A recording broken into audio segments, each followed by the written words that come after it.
Here we are then at one of my favourite venues on the F1 calendar, Canada, a really fast flowing track. So going into turn 1, into 4th and then 3rd on the apex, straight down into 2nd, keep the minimum speed up, keep the car flowing around all the slow corners. Key around this track is the braking.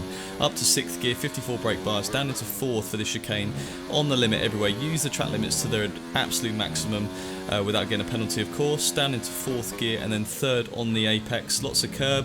Be on the power pretty much straight away, hard throttle through mid-corner to keep the minimum speed up. As you can see, we're about 0.5 up on the delta, not too bad. This next corner is very tricky, turning quite early, brake at the shadow of the bridge.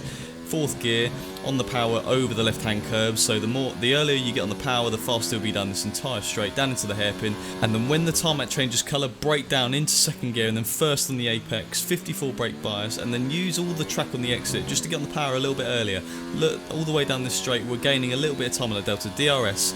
Now you just prepare yourself not to mess up the entire lap, all in this chicane. It all comes down to this final chicane. How brave can you be on the brakes?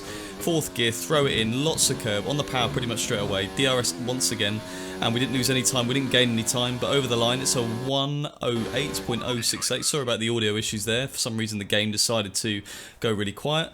And we're only 0.5 off Sven Zerner for the world record. Unfortunately, we didn't quite nick him.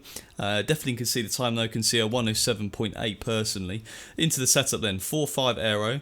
Transmission is 67.68. I wanted a little bit less lock to let it flow through the fast corners. Full to the right on the cambers, and then the toes full to the left apart from 1. 238, 934 on the suspension.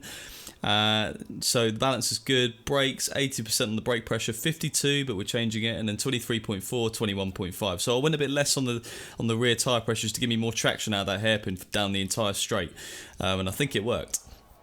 So you can see the sector times pretty much even in the first 2 sectors, slightly off, and then we're a little bit quicker in the final chicane, but it wasn't enough to overall outweigh his time. So really enjoyable hot lap. Next up on the calendar we have France, Paul Ricard, a very different circuit. So I hope you enjoyed this video, and I'll see you on the next one.